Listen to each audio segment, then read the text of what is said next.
This is the RPM Podcast. Cars were going fast in a circle. This heaven? No. It's Iowa. See what you did there with the Iowa corn. And here we are, good. Episode 156 of the RPM Podcast. It is 8:55 p.m., Monday night, October 28th, 2019. I'm Scott Riggleman in Manchester, New Jersey, in the Edge of Divorce Motorsports Studio. My brother Tim Riggleman up in Farmingdale, New Jersey. Tim, how are you? I'm good, ready to go. Thank you. And Josh is the producer, of course, down in Waretown, but he can stay in the effing motorhome for all I care. Did you hear that, Josh? Yeah, that was a good one. That was the big talk of the truck race. Todd Gillian wins the truck race, and we'll get into that a little bit later. But Todd Gillian wins the truck race, and he thanks his crew and tells his car owner, Kyle Busch, to stay in the effing motorhome. I thought that was pretty funny. We do have a special guest tonight. Last week we had Danny Bohns on, and Danny had a great run in his truck, and we'll be talking about that a little bit later today. He did finish 8th, and he said his goal was to try to really get a top 20 and stay on the lead lap, and he ended up finishing 8th on the lead lap. So good job by Danny Bohns. But this week we have on our special guest. This is his second time on our show, Mr. Timmy Solomito out on Long Island. Timmy, welcome back to the show. Hey guys, thanks for having me on. Yeah, definitely. We did have you on at the beginning of the year, and you did run the modified tour and some selected modified races. And my brother asked me and Josh if it was all right if we had you back on today and, talk a little bit how your year went and how it ended. Unfortunately, at the end, we did notice that your modified tour team did have to decided to shut down. So we want to talk about what your plans are for, the off season and next year and stuff like that. But first of all, let's talk about how your season went as a whole. How did your season go? We had a mediocre year. I mean, we had a couple shows that we ran really well at, and then, other shows that we struggled and finished in the top 10, which is kind of like a rough day for our team usually. So, it was kind of an up and down season. We had some mechanical issues here and there. Actually, was having a pretty good run down by you guys at Wall, and then we had a left rear hub break, which ended our day early running second. So, it was kind of just altogether a rough year, but, looking forward already to 2020, trying to get some things going and hopefully find some sponsors to run a few things. So see what happens here. Yeah, I tell you what, you really got to be on your A game. The tour in general last year, it seemed like the toughest it has been in many years. I mean, they were getting full fields. I mean, most races had over 30 cars attend them. I mean, the last race at Thompson had 40 cars. So like you said, if you were just a little bit off, it really showed in your results. Is there anything like one major thing you can pinpoint maybe you got behind on? Was it like motors or chassis setup, or maybe just something as simple as a shock package or something like that? We just couldn't put down the lap times that these guys with these newer cars are running with these LFRs and Furies. I mean, we'd unload off the trailer, we'd be 2 to 3 tenths off almost most tracks that we went to, unless it was kind of Riverhead or my home track. We just struggled to find overall speed, and we could run with those guys for about 10 laps, and then, I'd be asses and elbows trying to keep up, and they'd just be driving away. So, I think it was just a majority of things adding up into one, but it's tough to pinpoint just one thing. We tried like hell, showed up every week, changed different stuff, tried getting, closer to them guys. It's just like they had a lot more raw speed, and they just, longevity wise, they just last a lot longer than we could. Even if we hung with them for 30 laps, at the end of 30 laps, I was done and out of tires, and they just keep walking away.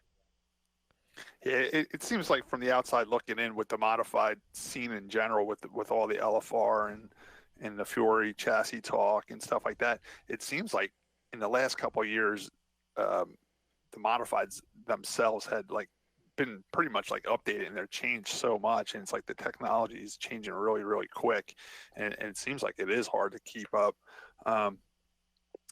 What kind of chassis were you using? Were you still using the Troyer chassis? Yeah, we were running Troyer cars, TA3 cars, which was supposed to be pretty similar to what LFR and Fury were doing. In years past when LFR was, doing all their data and testing, was Todd Zegedy and, whatnot. I mean, those were the years that we were running good and winning 4 and 5 races a year.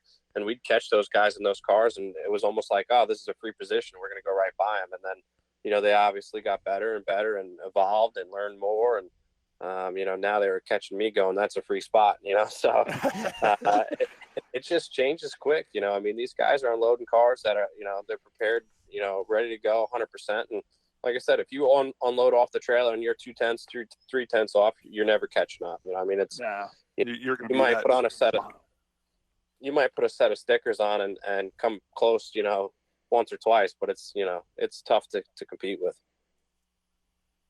Yeah, I agree. Unfortunately, you got a little bit of bad news at Thompson. It was announced that your team was closing down. Did that catch you by surprise, or did you kind of see the writing on the wall that this might be happening? It was kind of really up in the air all year. I mean, usually you hear with 3 or 4 races to go in the season what's going on, and kept asking what's going on. Really couldn't get a straight answer, and then Eric Sanderson, he's been in the game since the tour started. So. I can't blame the guy. I had 5 good years with him. Eric was a great car owner, and, I wish him well on his retirement. But, it kind of leaves me in a bit of a pickle. A lot of these teams, they pick their drivers with, 3 races, 4 races to go in the season. And, kind of find out 1 race to go was tough. But, we're going to try and do our best and hopefully find an open seat or something that's open that we can go and have a few rides in and go have some fun. Do you have any idea what the Flamingo Motorsports team is going to do with their equipment, or have they been selling it off, or has anybody bought any of that stuff yet? Yeah, it was sold, I think, with 2 races to go in the season, as far as I understand now. So, it's all gone already. It's already been taken, and so we'll see what happens. Well, there goes my chances to run in the tour. but I mean, you say like Flamingo Motorsports been around forever. I remember, as far as back as I remember, they had Chris Kopech driving for them. Was that their first driver? Yeah, they had Chris Kopech, and then he got injured, and they had Rob Summers fill in for a little bit, and then I believe after him it was Stefanik, and then Priest, and then myself. So I mean, to run as many years as those guys have run and only have a handful of drivers, says a lot about their loyalty. And a lot of the original guys were kind of still hanging around towards the end. So, it says a lot about the organization, and Eric ran a good ship. I mean, if I said I needed something, he'd make sure that we had it. So, we won 9 races, sat on 6 poles, and we led 1,300 or 1,400 laps together. So, towards the end there, we were kind of struggling a bit, but, we had a good run for it. Yeah, I mean, it was definitely one of those teams I always look forward to watching race. And like you said, their longevity was great. And they, like they said, they had drivers for a long time. So there was a lot of dedication in that team. And I just love how you rattle off some stats, like with the 1,300 laps led and stuff like that. Is that something you kept track of? Is that something NASCAR keeps track of? Because I noticed to listen to the NASCAR radio, like they can go back like 30 years ago and like, Darrell Waltrip led 39 laps of the Bristol 500 on this date. Like NASCAR keeps track of everything. Yeah, they got it down to like, they got it figured out. They got it down on a website. You can pretty much pull up every single stat. They keep good track of it. That's the one thing I got to say about NASCAR. I mean, everybody writes on all these forums and stuff. Oh, modified racing ain't like it used to be. Well, of course it's not like it used to be. We all have spec engines. We all have the same cars. We're all within a tenth or two of each other. They don't pass like Stefanik and Ted Christopher used to do, and this guy. Well, Ted Christopher had a Hutter and everybody else was running a Jalopy. I mean, it's a totally different setup now. I mean, I feel like everybody's got the same stuff. Everybody's so close. It's tough to pass. I mean, it's definitely a different era and totally different for modifieds compared to back then. And it really is. You're right. There was people that had Hutter motors, and there was people that were still pulling motors out of station wagons and building them themselves out of the junkyard. You know what I'm saying? Plus, I remember as a kid going up to like the Thompson 300, and the big talk before the race was always what tires are you putting on when? Like there was like a harder tire for long runs, and then they had like these call them gumballs. I'm going to put my gumball tires on with 20 laps to go and jump on the outside and go. That just doesn't happen anymore nowadays. Because it is so much closer. Yeah, you look at the rules and everybody's got to have the same stuff, so it makes it tough. I think it's tougher now for the drivers than it ever was. Well, it comes down more to the drivers now because everybody has the same equipment. I do a lot of work for Dick Barney. And Dick Barney, he tells stories about the old days, how he he had like a torsion bar car, and other people had like leaf springs, and he just had better setups and this like that. And he says it's a smaller box. You're working within a smaller box now. Like you're in such a tight box now to try to do anything trick. That is one downfall of the modified racing is the rules are kind of tight, and it's kind of weird because they kind of blame the rule. They say they have all these rules that keep the cost of racing down, but as a racer, like you've been racing all your life, me and my brother have been in racing all our life. I always noticed sometimes rules cost the racers money. It doesn't save you money; it just costs you money. Oh, absolutely. Every year there's new rules and different things in place, and you got to spend money to be able to run with those guys up front. So, it makes it tough. Absolutely makes it tough. Well, I know, Scott, you and I, we're limited to a lot of stock parts on the motor, so you got to get every last little bit out of that stock piece. So everybody's been going to motor builders to squeeze them. And you're exactly right, Josh. And even though Timmy's motors aren't stock, but like he's saying, because they went to the spec engine, where you got to use the parts they're telling you to use. You know what I'm saying? Yeah. So you're going to engine builders to try to squeeze out every little bit you can out of it. Mm-hmm. Timmy, unfortunately, your team did close down and it left you looking for a ride. I know you start your own business and stuff like that, so I'm sure that's taking up a lot of your time too. So it's like you got a real lot going on this year. What is your future plans with the modified thing? I heard you're trying to put the family modified back together. Yeah, I actually sold my my family car probably halfway through this year. I kind of got rid of it. I didn't really know what the plans were going to be and where we stood. So I got rid of our car here, and then we found out the news, and I obviously ordered my own car to try and put something together to run a few races.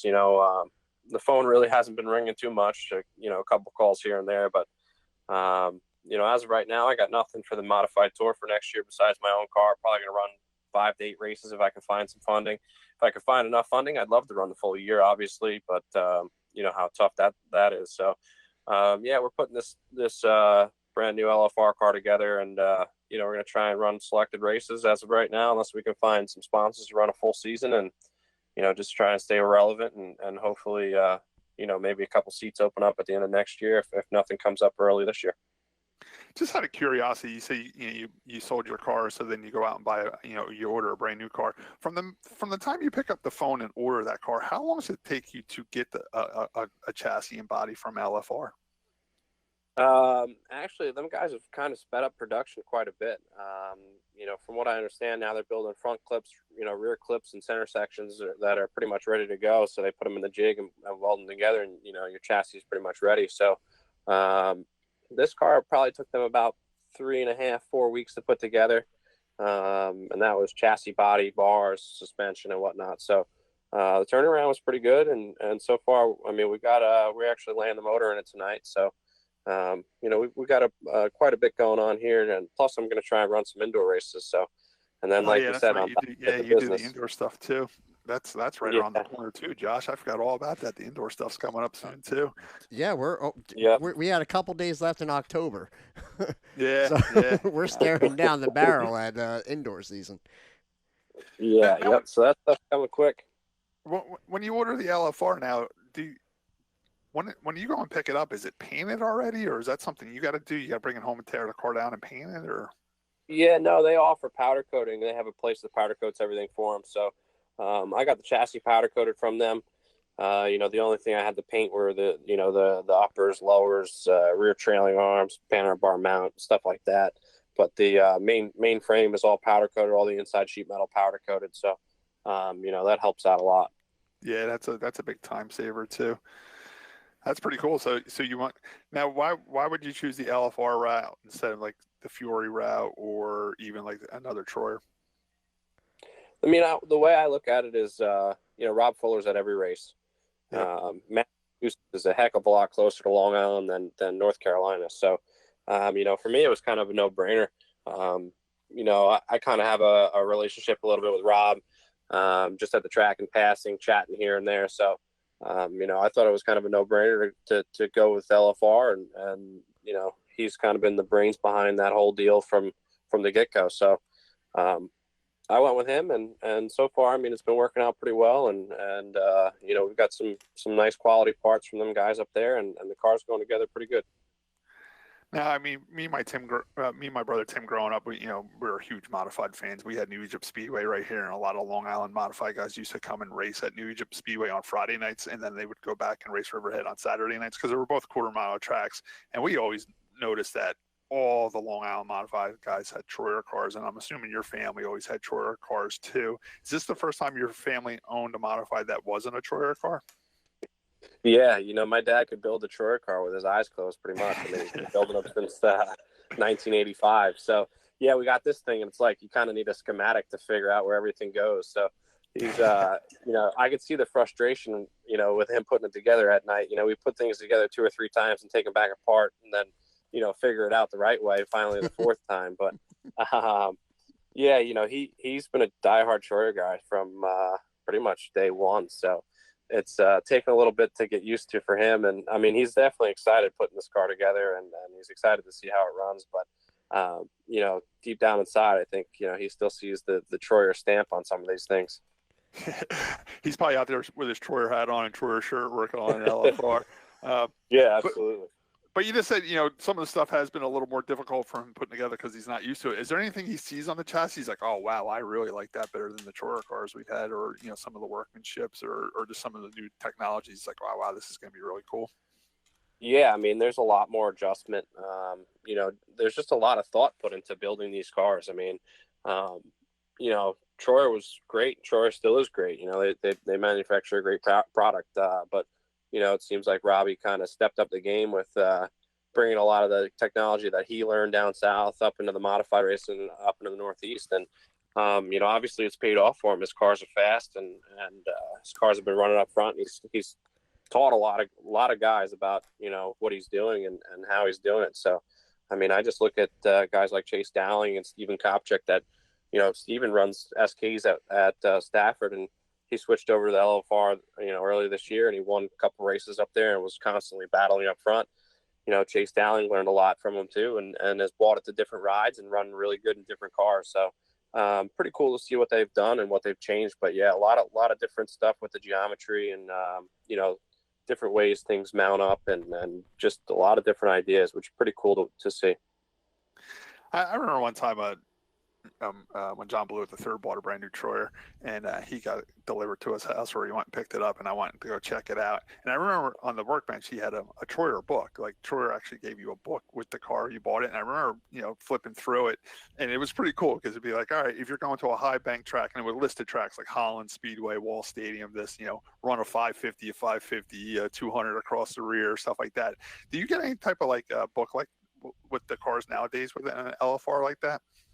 No, actually, this car didn't come with anything, which was crazy. My dad said the same thing. He's like, man, Troyer used to manufacture a book. You just read everything right out of the book. Yeah, it was pretty cool. So, it's totally different. Yeah, I guess now you got to pick up the phone or you just Google it now, you know. But it was cool, like flipping through that Troyer book. But it wasn't. It made it sound so simple too. Like, all right, these 3 tracks you would run this, and if you go to Stafford and flat, just, you know, soften the front springs up, and it had all the setups and would tell you your rod heights and, you know, the angle of, you know, the trailing arms and all that stuff. It was pretty cool. I was just wondering if they still did something like that, but I guess those days are over now too.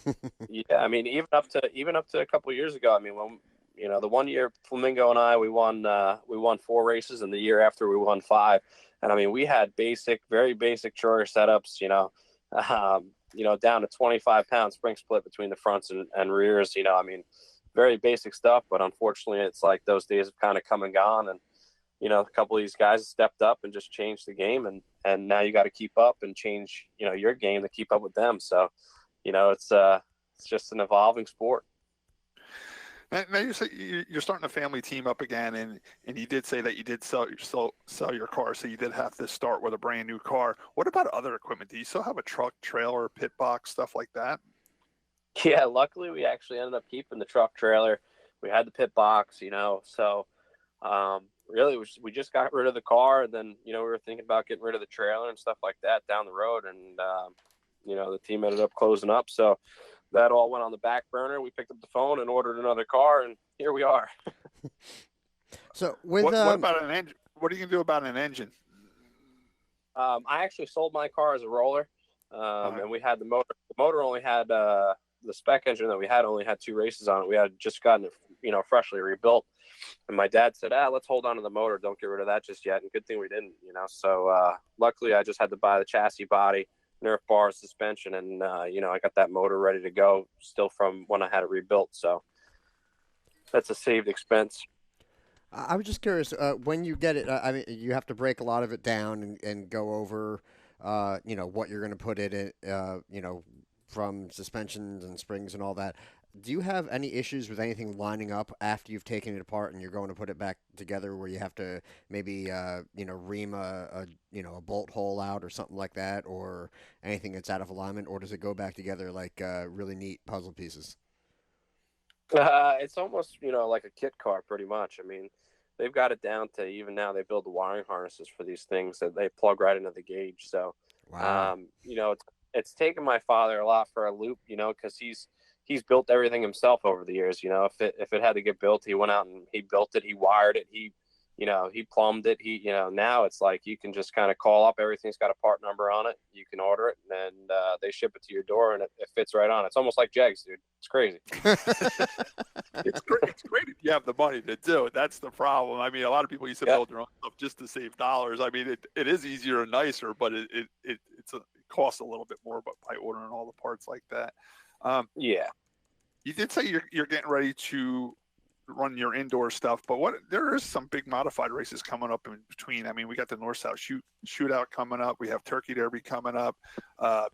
King of the Greens this weekend at Mountain Speedway. Do you have any plans of maybe going out there and maybe walking around and trying to, ask people around, what they got going on for next year, or do you even have a ride lined up for any of these races?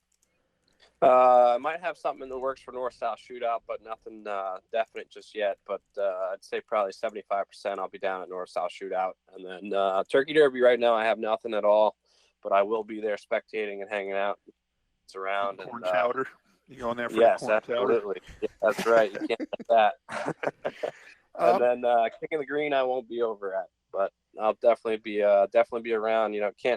Can't sit home on the couch hoping the phone's going to ring. You got to be out at these races and meeting people and hopefully find something that's opening up.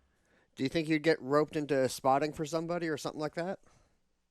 I used to spot a couple years ago at Riverhead for a bunch of like lower divisions, and I did enjoy it quite a bit. And then I kind of got away from it, but yeah, I'd probably spot for somebody if they really needed it. I do enjoy that stuff, trying to help other guys out. So, yeah, you might see me helping a few guys out, hanging out and having a good time. That's for sure. It's good You for, stay good for behind networking. Stay behind the wheel. We have enough rats in the spotter stand. I don't need you. There he is, you spotter right there.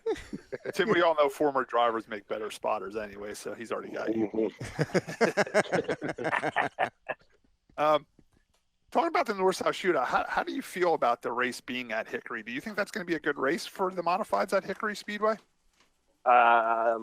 Supposedly, from what I hear, it's like Myrtle Beach, big tire wear track where you kind of got to ride around. It's more momentum. Don't beat the right rear tire up. And my personal opinion, no. I think modifieds are made to drive hard, and the harder you drive, and the faster they usually go. So, personally, I don't really like those tracks that you got to ride around at, but I never say no to get behind the wheel. So, hopefully it's a good race. I mean, it looks like a cool racetrack. They just said it wears our tires out pretty quick, but I'm more of the type of guy that likes to drive hard from the drop of the green. So, makes it difficult for a guy like me usually.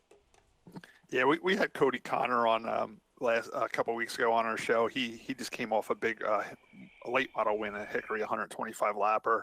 I think it was for the Cars Tour, the PRA Tour, late model tour down there. He won, and we asked him because we always heard that track was wore out too. For some reason, the people down south love wore out racetracks. They love time trials. They love starting straight up, and they love like 150 lap races on wore out racetracks where you drive around half throttle for 150 laps. Yep. And with seashells on the tracks. Yeah. And we asked Cody, we said, Cody, how wore out is Hickory? He's like, it's about 5 years past being too wore out to race on. That's how wore out that track is. So it sounds like you're going to have your hands full down there if you do go and race the North-South Shootout.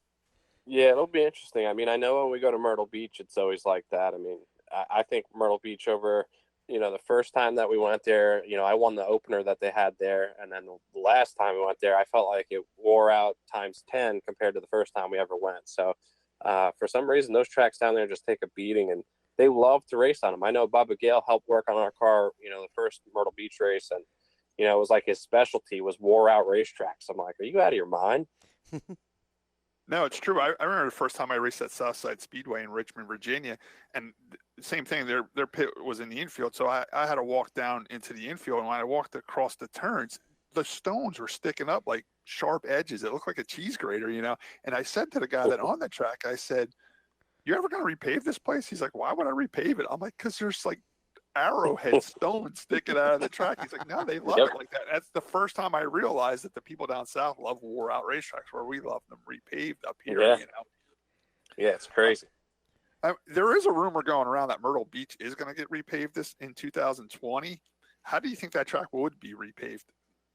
Probably be a blast. I heard they tried doing some parts of the turns a couple of years back, and they said it wore out within a couple of years. It was done. So, it'll be interesting. But I mean, I think that track repaved would be pretty damn fast. Yeah, that is a cool track, isn't it? This has so much NASCAR history down there, and it is cool going down to Myrtle Beach and racing.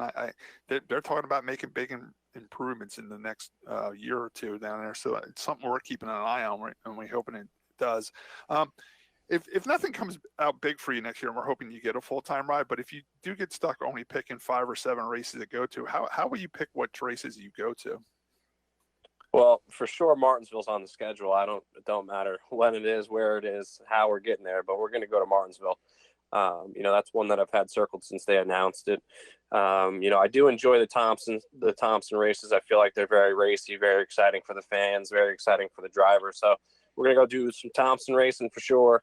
Riverhead's in my backyard, obviously. That's only 10 minutes from the house. So we'll probably run with 2 Riverhead shows, and then we'll pick and choose a few from there if we can, as long as funding's there and sponsorship's there. We'll probably head to Stafford or so, and then we'll see what else they got on the schedule. I mean, hopefully, I hear there's some more exciting rumors going around that we might be going back to Richmond, which I don't know if that's true or not. But if they do, maybe we'll try and hit that as well. But I usually go to the tracks that I enjoy, and Thompson's probably one of my most favorite tracks that we go to.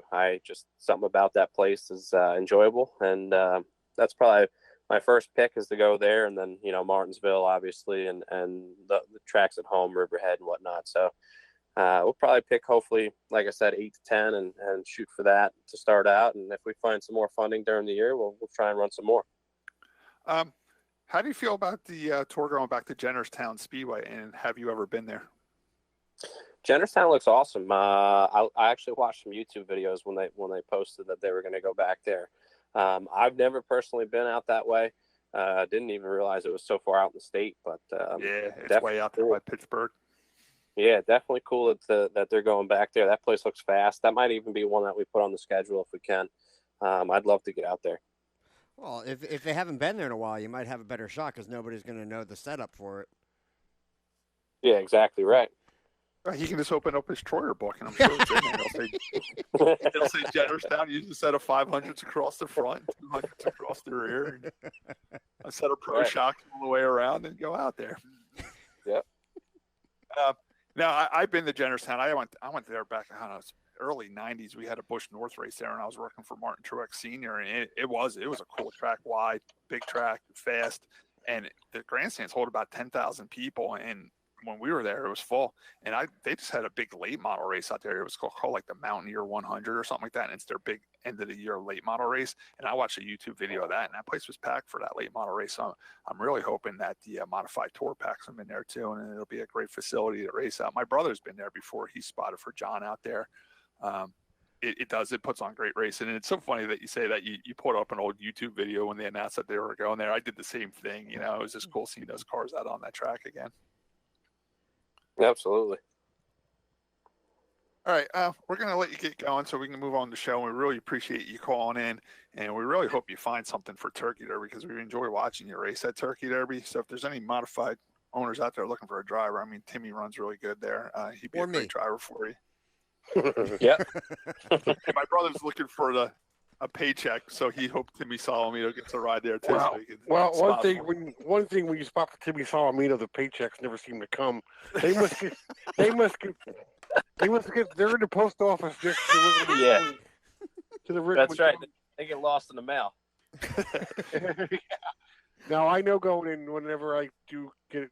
Me and Timmy have been trying to hook up together as far as spotting goes for what 5-6 years, and it never seems to work out. I was supposed to do it for you at Turkey Derby last year, and you had engine trouble. So yeah, we had a good car too. With fourth fast and Friday practice, and then we had motor issues. We had to pull out. So hopefully we can pull something together here. Yeah, we will one day. Timmy, the last time we talked to you, I think you were just getting ready to leave your long-time job at Riverhead Building Supply and start your own vinyl business. How's that going? It's been great, man. It's been crazy. I actually, I've been working kind of crazy hours, but it's kind of been paying off. You know, actually the race community is amazing. You know, kind of started out wrapping race cars, and I was like, you know, after racing season, it'll probably quiet down a little bit, and I've been busier than ever. I mean, now it's turned into commercial work, and I was actually down in Forked River, Jersey this past Friday doing a trailer down there for a company that does boat liners and stuff. So we're all over. I mean, I've been doing work for some colleges up here by me and places out of New York City, commercial work. So it's been kind of crazy. I just got into a 1,500 square foot building we're putting together right now, trying to get all the parts and pieces to that together and trying to build this race car, and indoor season's coming. And so I got a lot on my plate right now, but we're trying to get by, and you know, the orders keep coming in, which is great. And you know, 90% of it's been from people that are in racing or involved in racing that have been giving me referrals. So that I do appreciate, and it's been exciting. You know, I didn't think that it would grow to this extreme, you know, within a year. So we're just going to keep trying to expand with it, make smart decisions, and hopefully make some money. That's the plan. Yeah, I mean, you're 100% right. When I started the towing business, I mean, even to this day, 75% of my clients are from the racing community. Or it's a great referred by the racing community, Scott. Or referred, yeah. I mean, you know, people always ask me if the sponsorship on a race car works. You know, do I get a lot of call from people in the grandstands? And I do. I do get calls from people in the grandstands, but it's more of the people I race with in the pits that I do the work for, where the sponsorship really helps in racing. Racing's a great networking thing. It really is. My brother always says it's our golf game. You know, it's where we do our networking to get work, and it works out great. You know. I'm glad to hear that your smaller business is doing great with the racing community as well. Yeah, absolutely. You know, it's something to be said for that, for sure. You know, I mean, no matter how many bumpers we lay to each other or whatever, fist fighting in the pits, come Monday morning, the phone's ringing, and it's usually from somebody at the racetrack, you know, which is pretty cool. Now, when you do a vinyl wrap on a trailer all the way down in Forked River, you know, a few hours from your house, do you print this stuff out at your house before you come down here, like by just what measurements people give you, or do you actually have a van set up with your equipment right inside it? No, I got a van that travels, obviously, but nothing that prints, you know. So I print everything back home. You know, usually have the customer get the measurements, or you know, sometimes you can even pull up online the specs of certain vehicles or trailers or whatnot, and get all the measurements from it. So it's pretty cool. There's actually a company out there that does all the vehicle wraps and whatever. They give you the templates right online and give you the exact size that you have to make everything, which helps out a lot. So yeah, I make everything, you know, back home, and then I travel to the job, and hopefully you don't mess anything up putting it on, but we're getting better at that. Right. All right, Timmy, we really appreciate you calling in, and we wish you well. And like I said, we really hope to see you at Turkey Derby race on a modified. As always, guys, thanks for having me on. I just wanted to say that it always seems like every year there's the one guy that's really talented, and he's outside looking in, per se. And that's, unfortunately, looks like it's going to be you this year, but you'll get a ride. I mean, everybody knows you're there. You're, in my opinion, you're more talented than 3/4 of the field there. So just keep your head up and keep doing what you're doing, and you'll get back there. I appreciate it, company man. We ain't going to stop trying now. I hear you. I mean, me and Nancy have a role in life and in racing. You know, we really feel that everything happens for a reason. And right now, you don't know what the reason is that your team closed up. But by next year, I'm pretty sure you'll be like, that's the reason why that team closed down, and I'm racing for this team now. You know, we definitely, Absolutely. You ain't going nowhere. You're definitely going to be around and still winning races. So we look forward to watching you. Yeah. Thank you, guys. Thanks for calling in, bud. Thanks. Have a good night. Have a good one. Go.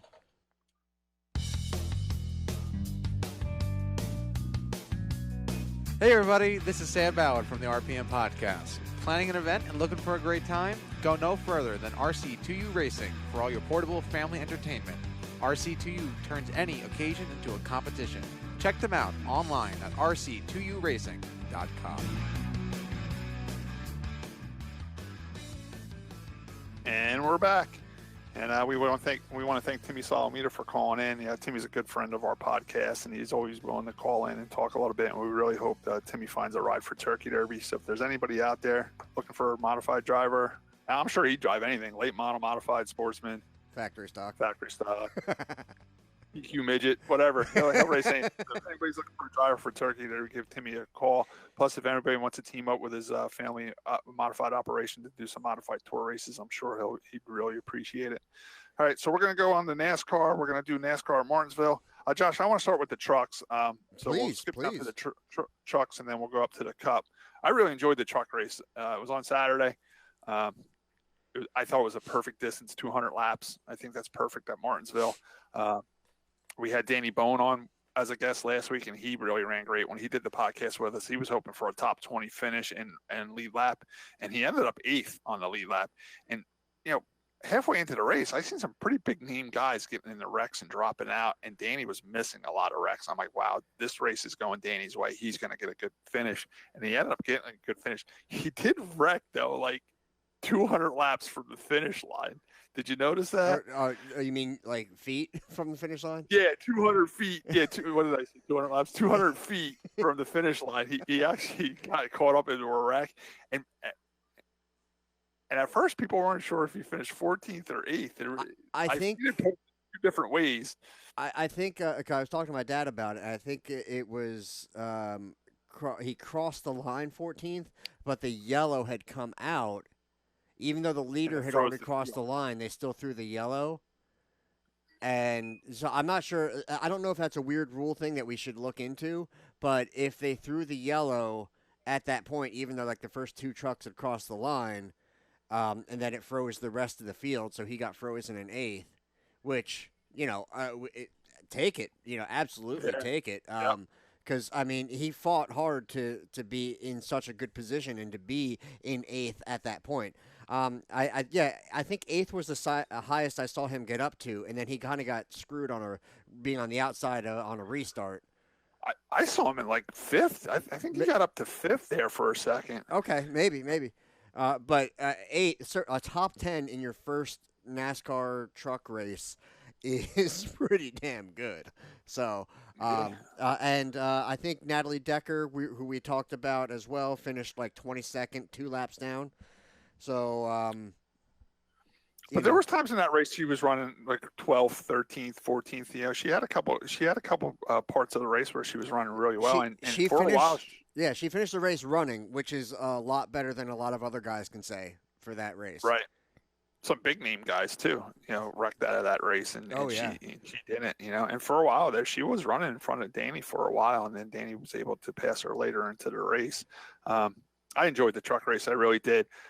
There was lots of contact, a little more than I expected, to tell you the truth. Well, I think every truck that I can't think of a single truck that crossed the line without, some type of damage on it. Which, I mean, it was a show. I mean, it was entertaining, and I wish there had been a bigger crowd for it. I mean, I know it's the truck race. It was Saturday and all that, but I still, man, there should have been a bigger crowd for that race. You know what, though? I know on social media, like on Wednesday, the 7-day forecast was so bad. Like, there was people on Wednesday saying that NASCAR shouldn't even send the trucks down there, like, the tractor trailers and the teams, like, let's postpone this thing because it's 100% chance of rain all weekend. Looked pretty darn sunny to me. Well, yeah. Well, Clay Earls was saying, never believe the 7-day forecast. We're getting this race in, blah, blah, blah, blah. And it ended up being the nicest day on Sunday. It was sunny and 81 degrees and clear blue skies. But, the problem with that race was the 7-day forecast really killed them. They were calling for rain the whole time. Right, right. But I tell you what, during the Cup race, we're not done with trucks yet. I just wanted to bring up the Cup race.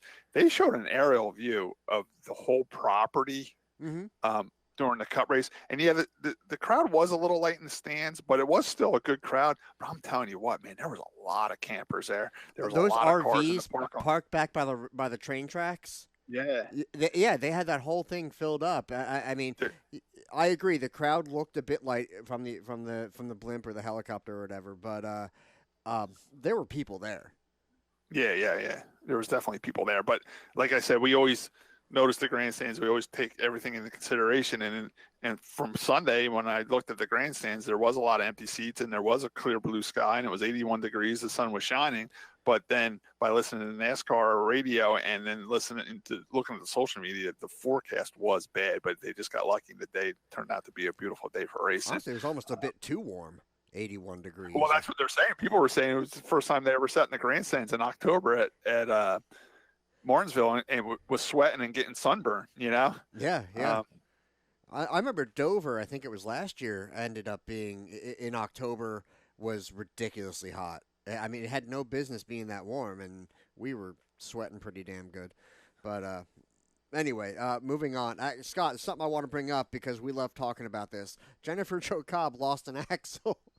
Yeah. Yep. I mean, we're back to that again. For a while, we didn't see axles popping out of these trucks and cars, and all of a sudden, again, I mean, we had a couple at Dover as well, and now we're back to them popping out. And not only, some people say, well, it's Jennifer Jo Cobb. She's a smaller, underfunded team. She probably uses used parts, and it was probably too many laps on that part. But then again, come the Cup race, you had one of the bigger teams, Chase Elliott. He lost an axle too. So we're back to axles. Well, did he lose it or did he just break it? I think he just broke it. I don't think it actually fell out. Okay. But I mean, either way, we're going back to the problem where we're having a problem with axles. It's just like, right. There's time for an upgrade on the rear ends of these vehicles. Well, I'm thinking maybe we should take away that whole ability to kind of put camber in on the axle itself or on the. I agree with you there. There has to be a rule change or an update in the rear ends in this because what we've been using for all these years isn't working anymore. Yeah, and honestly, if you make that change and just say no, you can't do this anymore, it applies to everyone, and everyone's going to be at the same disadvantage there. So you're right, like you say, if they go to a heavier axle or heavier rear end housing or something like that, if everybody has it, then who cares? You know what I'm saying? Yes, I agree. And I don't think that's the most expensive change that you're going to be, No. and who knows? I mean, we don't know. Who knows? Maybe this new car for 2022, I guess it is. Was it the Gen 7 car they're talking about now? Right. Maybe it has a different rear end in it. Who knows? Everything else is different on it. Well, why not the rear end being different? So who knows? Maybe it is something that's going to change. But yeah, you want to hit us with the top 10 for the I'm just going to bring up there was a funny soundbite. I'm going to see if I can pick it up and use it. Somebody got into the back of Natalie, and she ended up wiggling a little bit. Yeah, and it was just a funny soundbite. And then the other thing that we all have to talk about because at first I'm watching it via the streaming, through the app or whatever, and and my video feed cut out during the last couple laps. And yeah, that's right. Because it's funny because I just said I was watching this race when I was out in my shop working on the race cars. So usually when I'm doing that, I keep an eye on it, but I'm busy with my own stuff. But come 10 to go, I'll say to my guy that's helped me in the garage, my friend George, I'm like, hey, 10 to go, let's sit and watch the end of the race. So I saw Danny Bohns was in the top 10. I'm like, oh wow, this is a good run for Danny. There's 10 laps to go or 5 laps to go, and they get Dyson on a green white checker restart. I'm like, this is going to be awesome. Next thing I know, boom, it's not on there no more. And they give you just the audio feed of it, so you could hear, and you hear Gilliland really? or you hear Burton goes around, and yep. And they're still green. I'm like, what's going on? And I mean, I know you listen to the Sirius, right? The NASCAR radio, yes. So you'll listen to a lot of the broadcasts, and that's fine if you go into it knowing you're going to get only audio. But when you have HD and everything like that, and what was it? They barely got a clip of the burnout, and they were going on to that stupid football game. I know. Oh, I think something happened there at the end where they were trying to get ready to switch over to the football game, and they unplugged something or something went goofy there. You know, I think it so. was. I think it was human error on their end somehow because they were in such a rush to get that football game on, and they screwed something up there. I agree, and I tried to watch the. I tried going through the replay, and that problem, that cutout, is still in the replay if you go to watch it through the app or something like that. However, I think if you go on the NASCAR website, you can watch the final 2 laps. You know, you can actually see it through their video thing or whatever. But I'll tell you, that was frustrating as anything. I know I wasn't the only one. The first thing I did, I called my dad afterwards, like, "Did your feed cut out too?" He's like, "Yeah." Well, that was the big thing on Facebook. Hey, I lost it with 2 to go. Did anybody else's? And I said, I came in the house because I was out in the garage. I mean, I just ran a cable out from my house on a splitter out to my garage, so it's not the best in the world. So I come running into the house, and it was out in the house still on our main TV. So I knew it was a problem on their end. Yeah, what a mess. But still, a good race, a good time, a great finish for Danny Bohn. It was. I was really excited because we had him on the show, and then to see him do well, do really well in that race, and avoid a lot of the carnage that was going on. So he did so well that they did announce. I think it was today or yesterday. They announced that they're going to put him in for the rest of the year. There's 2 more races yet, Phoenix and Homestead, and he's going to be in that truck for Phoenix and Homestead. So that's great news for Danny. Yeah, so that's excellent. And you want to talk about proving yourself in that truck? I think he did it, and that's just awesome. It looks like he actually got 31 points out of that deal. Hey, it's a stat. I mean, and the other thing before we get to the top 10 is what Gilliland said on the radio after winning. Scott, I'll let you quote him on that. He pretty much said after the race, he said, you guys are great to his crew. And he told Kyle Busch, who owns that truck, he said, Kyle, you just stay in the effing motor coach. He didn't want him in victory lane, And that goes back from Kyle Busch is pretty much bad-mouthing them all year, saying that, and Kyle's kind of right, too, because they did say that this is the longest that somebody has raced in Kyle Busch's truck equipment without a win. Right. So, I mean, they both had a right to, say what they said, kind of. And I heard the reason why he told him to stay in his motorhomes because he heard during the day, like in the morning or in the course of the weekend, that Kyle Busch was in his motorhome talking to 2 other drivers to drive that truck for next year. So he was kind of like interviewing people in his motorhome. So that's where the whole motorhome thing came up. I mean, it's no secret. Todd pretty much said he's out of that ride, for 2020. So he probably didn't hurt much by saying that. No, and I did see a picture later that Kyle Busch was in victory lane and shaking his hand. They were shaking hands. So.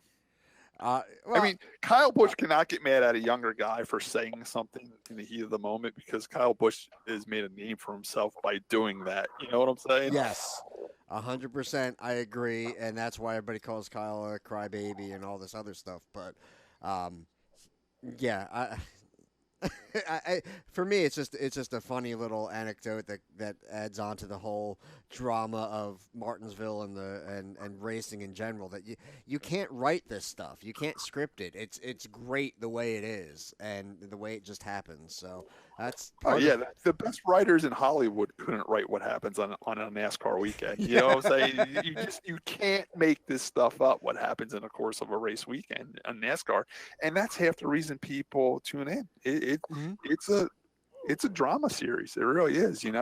There's more to it than the actual physical racing part. Yeah, absolutely. And with social media, there's more we can follow. Like I follow a lot in racing. I follow manufacturers, meaning Chevy, Ford, and Toyota. I follow crew guys. Like, I grew up racing with Phil Gould. He's a crew chief, so I follow what car he runs. We all know Ryan Flores, so we follow what teams he's on, how those cars do. That's how I judge what team I pick to follow. By, I need some type of local connection. We got the Martin Truex connection, of course, because he's right from New Jersey, right down the street from Josh's house.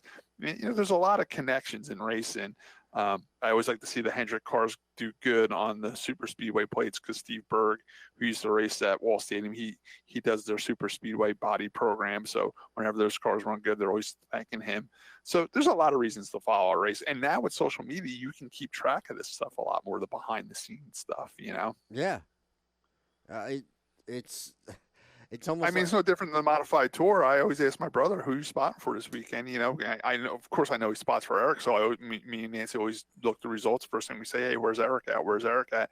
And then if Tim calls me and says, "Oh, I'm spotting for Matt Swanson in the MRS race," well, now I'm watching to see how Matt Swanson does. You know what I'm saying? Because my brother's spot for him. He's part of the team, so of course I'm going to pull for that team. I agree. And even if you don't know anything about racing, of course you're not going to be listening to this podcast right now. But if you go to I do it. Like when I said, when I was out of state and when I was in Florida and Nancy had that day playing with her girlfriends and I was on my own, I went over to New Smyrna. Here I'm sitting in New Smyrna. I really don't know anybody. I'll pick a car.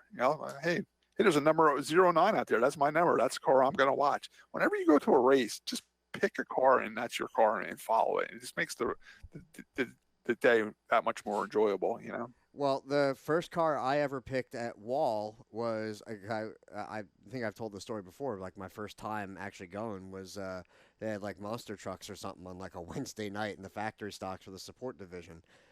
Chris Felber was there with that black 357, and it just stood out to me. I was like, that one looks cool. So I picked him. I'd never met him before, and that's the car I was rooting for, and. Yeah, I just picked that, and then things happen to build and go really well from there, and here I am talking to multiple time champion every week, and just it's crazy. You never know where it's going to go, but you can actually, it's really easy to get into, even if you just start like you said, Scott, by pick a car to root for, even if it just looks cool, I remember I had a Mark Martin car, like a little Matchbox car. So when I would go to races, I would root for Mark Martin. That was my little connection when I was a kid. So anyway, so let's move on to the top 10 for the truck race. Todd Gilliland, as we mentioned, got the win over Ross Chastain, Johnny Sauter, Grant Enfinger, Hill, Stuart Friesen with a sixth place finish. Nemechek, Danny Bohns, as we mentioned, Jeb Burton, and Rohrbaugh. I think I pronounced that right. I hope. Cody Rohrbaugh, right? Cody there's a lot of small teams up in that top 10. I mean, you have Timmy Hill. That's his best finish in a long time in anything. He races Cup, Xfinity, and truck, so he got a top 5. That Cody Rohrbaugh, he's actually the rookie of the year in the super. It's like the Super Cup Stock Car Series. It's like an older series. They have like 8 races, and they run the old steel body, old Cup cars on short tracks. Okay. And Jeb Burton, he was driving for a smaller team, the 44 team, and for him to finish in the top 10, that was a good run for him also. Yeah. And then there was Harrison Burton, and he had his dad spotting for him, but he got caught up in that last lap melee. He's another one of those young guys that is driving for Kyle Busch that needs a win as well, and he was right there knocking on the door. And unfortunately, we didn't get to see it, but he did spin there at the end, Yeah. He ended up 18th. Self finished in 20th. But the guys that were out, Tyler Ankrum, who's been somebody to watch this year, 25th with the DNF, Austin Hill, Brett Moffitt, Tyler Dipple. These are all names that you're used to hearing, and DNFs are just way in the back. Right. Matt Crafton finished. He was the last car running. He finished 23rd. So it was one of those things where these big teams got caught up in wrecks and had some mechanical failures and drops out, and it just opens the door for the smaller teams to shine, and a lot of them did. Yeah.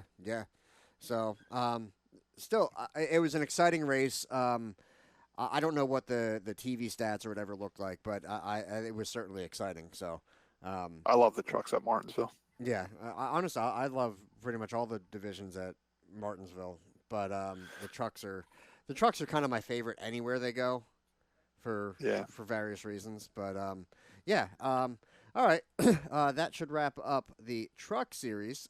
The Xfinity Series was off. Right. So we're going to move. They don't race again now until Texas, which is next, right? We're going to Texas next. Now you're putting me on the spot. Yeah, Texas. Yeah. All right. So we're going to move over to the Cups. Our New Jersey native, Martin Truex Jr., he won, and he really dominated. I think he led like 454 laps of 500 laps or something like that. Yeah. Like, it was a ridiculous stat. Like, it was huge, you know? Yeah. And I think someone said during the broadcast that it was the most laps ever led. It was the second most laps ever led. I'm like, he led like 454 laps. I'm like, how can he possibly lead any more laps than that? Someone said that Kyle Petty won there and won like, he led like 484 laps or something like that. One there, like back in the early 80s. I'm like, wow, I don't remember Kyle went in there, but if they say so, then he must have. I mean, you got to give him credit because there were a lot of restarts where he really needed to, make sure that he, got out front and held that position, because I think it was towards the end. Was that who was on him? Was it Bowman or I think it was Alex Bowman was up there on him. Wasn't it the 24 car, William Byron? Byron, sorry. It's yeah, with a B. William Byron. Bowman, Byron. Yeah. But you didn't like my note where I said Truex got to be grandfathered into the Final Four? Because he gets grandfather. He got the grandfather clock, and now he's in the Final Four, and he's going to Homestead, which is cool because I'm going to be down there. So it's good to see that Martin's in that chase. He's down to, he can pretty much coast these next couple races and get ready. He can get for wrecked Homestead. out of the next couple races, and he's still in. Yeah. Which is, that takes so much pressure off. And I don't know if it's just me, but have you noticed that? I mean, obviously he's won a championship before. He's, he is top of the class in a lot of ways. But it seems that he does better with the auto owner's paint scheme on that car than he does with the Bass Pro paint scheme. You know what's funny about that? I was watching Victory Lane, and I didn't really see that many people from the that insurance company that sponsored him, but I did see Johnny Morris in there, the guy from Bass Pro Shops. Okay. So, I mean, he still had Bass Pro Shops on it, but yeah, whenever he does have that sponsorship package on the car, he seems to win. Yeah, which, I mean, if it works, great. I don't know. We all look for patterns and stuff, even if they're not there, but that's my bit of superstition is he's got to run that damn auto owner's It's funny. I know you don't watch football, but I'm a Dallas Cowboys fan, and I love their dark blue navy uniforms, and that's kind of how I paint my race car, with the white and black and silver stripe and the dark blue navy. And whenever I turn their football game on and they're wearing that uniform, I'm like, oh man, I love that uniform, man. And they always lose when they're wearing that uniform, man. And whenever they wear the plain white ones with the silver pants, they always win, and it's the lamest uniform ever. So I don't know. It is weird. I mean, it is weird how sometimes they win with certain paint schemes and can't win with other ones, Yeah. So great job by Truex. I mean, absolutely dominated the whole race. A ton of restarts. And like I said, other than Byron being on him somewhere near the end, but then he would build a gap. He would just drive away. He'd have seconds ahead of the other guys. So that was great. Again, a lot of contact. I don't know how many of those bumper cams survived. I love that. I love that angle. It is so cool. And they probably got smashed up and all that. I tell you what, one thing I did notice during this Cup race, how durable these Cup cars are, man. These guys can like slam and bang, and like you're like, he's done. He just plastered the wall. Next thing you know, after a few pit stops, he's running 8th. You know what I'm saying? Like, these cars are very, very durable. With the amount of times they hit the wall, I know the tires are still obviously sensitive because we saw quite a few tires get cut down from contact, and a few guys that had some fender damage and were smoking quite a bit. And 9 times out of 10, it was the left rear. Yeah, that was kind of weird. Like, the left rear would get pushed in, it would smoke for a while, and then it would get cut. It's almost like the rears had softer or less bracing on the fenders than the fronts. Because, they're making contact with some part of another car, too. And that, we saw, like, what was it? Kyle Busch and Eric Almirola was another talking point. They had a little run-in. And things got tore up. Me and Nancy talked about that.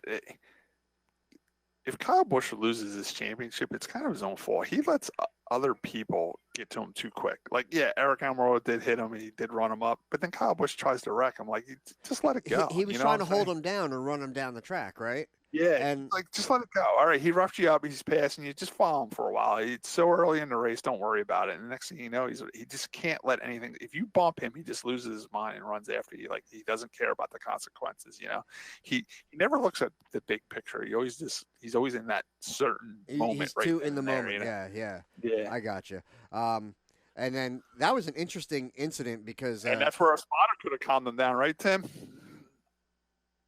Oh, he's sorry, got unmute. Yeah, sorry, I woke you up. What was that? Never mind. The moment passed. Just wanted to wake you up. That guy should have got out of Kyle Busch's way. Screw that guy. But as a spotter, I mean, don't you think a spotter could have like calmed Kyle down, be like, he's not worth our effort right now. Let's just let it go and let's just keep racing. Yeah, I mean, you can say it all you want. What's the old saying? You can lead a horse to water, but you can't make him drink it. You know what I'm saying?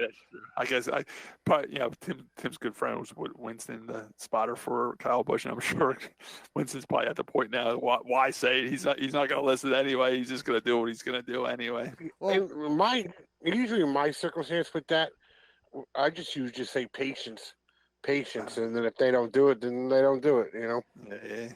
Yeah. I think my connection would be. Eric Graham was usually pretty good at calming people down on the radio, even though it was via the receiver. But how many times I've heard Ronnie stop, no. I mean, there was getting to a point where I hated racing with like Paul or Ronnie because that's all you'd hear the whole race. Ronnie, knock it off. Paul, knock it off. Knock it off. Knock it off. I'm like, Jesus. Just shut up and race. Yeah. I will say it was an interesting wreck with Busch and Almirola because as they went spinning, the cars were swerving, trying to cut down to the inside, but then Almirola was there and he got clobbered pretty good. I mean, Jimmy Johnson. Yeah. I mean, it's amazing as many people got out of that unscathed as they did. I felt bad for Jimmy Johnson because he was going back up the track to go around Eric, and Eric started seeing him coming, so he let the car roll backwards. So Jimmy had room on the inside to get by, but he already was going to the right, and then he had a quick turn to the left, and he ran right into him. Yep. So it was like, it was damn if you do or damn if you don't. He wasn't getting through that, and he hit him hard too. Jimmy hit him hard. Jimmy had another good run. Jimmy had another good run going. He always runs good at Martinsville. He was top 10 for a while, right? He was hanging around the top 10 the whole race. So I think he had another shot at keeping his top 10 streak alive, and he ran out of room, got caught up in someone else. Just bad luck. That's another bad thing, too. You get two guys mad at each other, and they spin, and it's the guys 4 or 5 cars back that wreck. You know what I'm saying? Like, now you caught other people up into your little tiff that you had. You know what I'm saying? Oh, speaking of Tift, Matt Tift was not medically cleared to race. They said he had a medical condition. I don't think they elaborated on it. Matt Crafton ended up driving his car. Yeah, Matt Crafton's kind of becoming the super sub lately, kind of like Regan Smith was a few years ago. He substituted for Paul Menard not too long ago, and now he got the nod again to substitute for Matt Tift. If I remember right, I think Matt Tift had like some type of brain surgery a few years ago, didn't he, Josh, when he was racing for Gibbs? Yeah. He gets that, what are they, vertigo? Okay. I think that's what happens. Since he's had the operation, once in a while he gets that vertigo, and I guess that's what happened to him. He get like all dizzy and stuff. And you don't need that inside a race car. No. Right. Yeah, brain surgery. Brain surgery, right, Josh? Back on track after brain tumor. So, wish him well, and hopefully he can return. Yeah, hopefully it'll come around.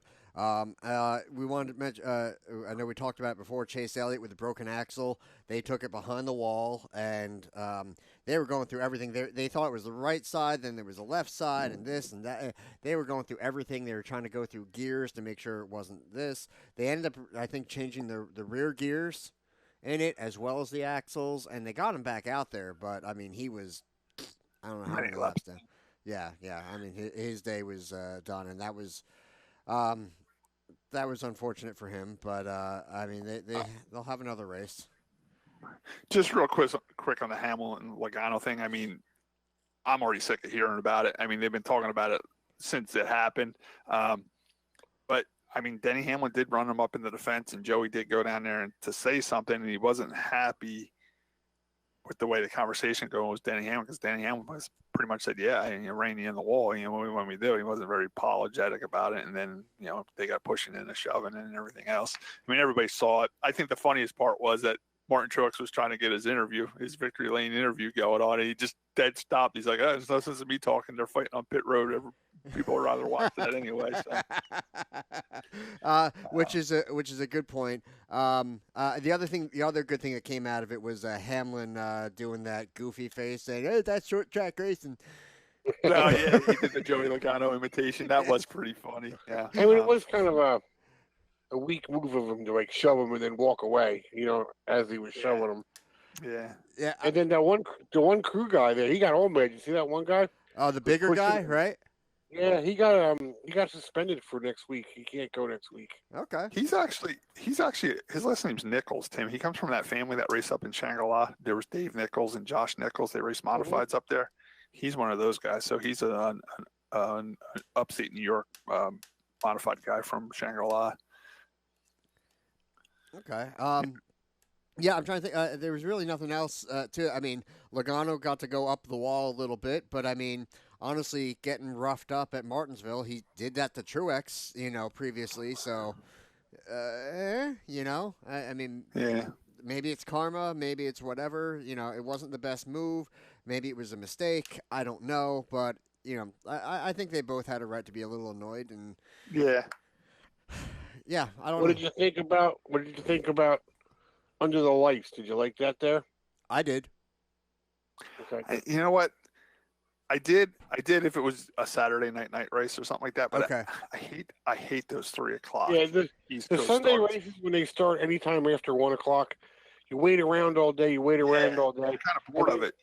Yeah. Then your day's over and you're like. Yeah, I like the 1 o'clock Sunday starts. I don't like this 3 o'clock starts. It's just because now it's getting over 7, 8 o'clock at night. You know what I'm saying? It's been a long day.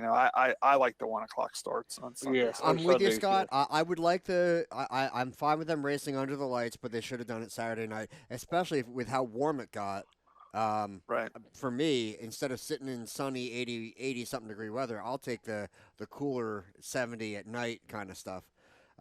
Personally. Because you know what happens? You're there Sunday. You're there all day anyway. So you're sitting there watching this race, and then it's like, oh my God, we've been here so long. They have to turn the lights on. You know what I'm saying? That's what it feels like. Yes. Yeah.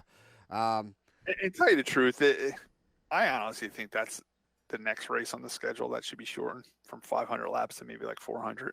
I think 500 is just too much now. Should they do 500 for one of them and then 400 for the other, or 400 for both? Yeah, kind of like Daytona does, a 500 and a 400. I'd be fine with them both being 400s, to tell you the truth. I think that the days of having people there for 4 hours is too long. You got to get these races under 3 hours now, 2.5, 3 hours. The 500 lap races and the 500 mile races, I think, are going to be a thing of the past. I think we'll have a couple staple ones like the Daytona 500, the Coke 600. But some of these smaller tracks, even like Richmond, I mean, they can all go down a little bit in the laps and shorten these races. I mean, Dover did it and it seemed to help. It's almost like Dover can even shorten them up a little bit more. Pocono shortened them up. That seemed to help too, Yeah, I would say definitely Pocono. And I remember Dover initially being 500 and dropping it to 400. And yeah, you're still there quite a while, and there's plenty of stuff to do beforehand. So I mean, you can make a full day out of it. And honestly, with it being even with it being 400, if you're going to try to catch that ferry on the ride back, you're on like the last damn ferry leaving. As it is. So if they could end it just a hair earlier, that might be better for your fans. All right, Josh, here's what the RPM top 10 for the Cup race, and then we will move to local because it's getting late. It's 10:17. Tim's falling asleep over there. My cats are sleeping. How many hot dogs did they sell? I tell you what, there wasn't much talk about that this year. Finally, they kind of laid off on that a little bit. Rutledge did eat one and get some relish stuck in his beard or his mustache or something. I did see that. I did see a cool T-shirt though. I sent it to you guys, the hot dog stand T-shirt at Martinsville. That was pretty cool. Yeah. All right, so the top 10, obviously Martin Truex Jr. getting the win, getting his golden ticket onto the round of 4 at Miami. So good for him. William Byron, Brad Keselowski, Denny Hamlin, Ryan Blaney, Kurt Busch, Kevin Harvick, Joey Logano, Kyle Larson, Ryan Newman is your top 10. So Ryan Newman should have been up there, or he was up there a little bit better. I tell you what, he was further up there with a few laps to go. He did get into a little bit of a fender bender, but he was hanging around 7th or 8th the whole race. Did you see his paint scheme? That was a really cool paint scheme. Bus. It was a school bus, yeah. What was that for? He was sponsored by a company that builds the buses, the school buses, like one of the big ones, Bluebird buses. I believe it was. Now Boyer had a good run going. I don't know if you guys remember him. He was up front for quite a while, and then he got. Yeah, he thought he had a flat tire, and he thought it was a left side tire, and then he came in and they changed it, and then it wasn't. It was the right side tire, so he had to come back down. So they misdiagnosed what side the flat tire was on, and it really screwed him up. He ended up 35th with a DNF. So, not even Suarez 31st. Bowman 30th. I mean, you had some guys just not having good days there. But then again, once again, some of the bigger teams have trouble, so it helps out some of the smaller teams. You had David Reagan, who's retiring at the end of the year. He finished 11th. That's a great run for that team. Yeah. Bubba Wallace in 13th. That's not too bad. And he even ran better than that for a while. He was hanging around the top 10 for a while too. Yeah. It was an interesting weekend. Ryan Preece ended up 19th, just as a little side note there. Middle of the pack kind of a day for him. That's how it went. Yeah. Look, he finished the race and he was running. I think some people are happy to walk away with that. Talking about cool paint schemes real quick, we just mentioned the school bus paint scheme on Ryan Newman's car. Another one was one of the front row motorsports cars. I'm not sure which one it was. It might have been Michael McDowell. They had the A&W root beer sponsorship, and the car looked like a root beer float. That looked pretty cool. Yeah. I think what else? No, I think that about covers it for the Cup Series. Real quick, because I know nobody that listens to this cares as much about it. We do have Formula One raced. So I'll just give you the top 3. It was Hamilton, Vettel, and Bottas. So there you go. It's always the same top 3, just never in that order. Yeah. Yeah. It was an interesting weekend. It looked like there were some highlights. I've shared them on our page, so feel free to check that out. Another thing, as we get into the local, I want to say thank you to Tom Irvin. We got an email with a picture of the Mike Fox 99 car in Victory Lane from this year.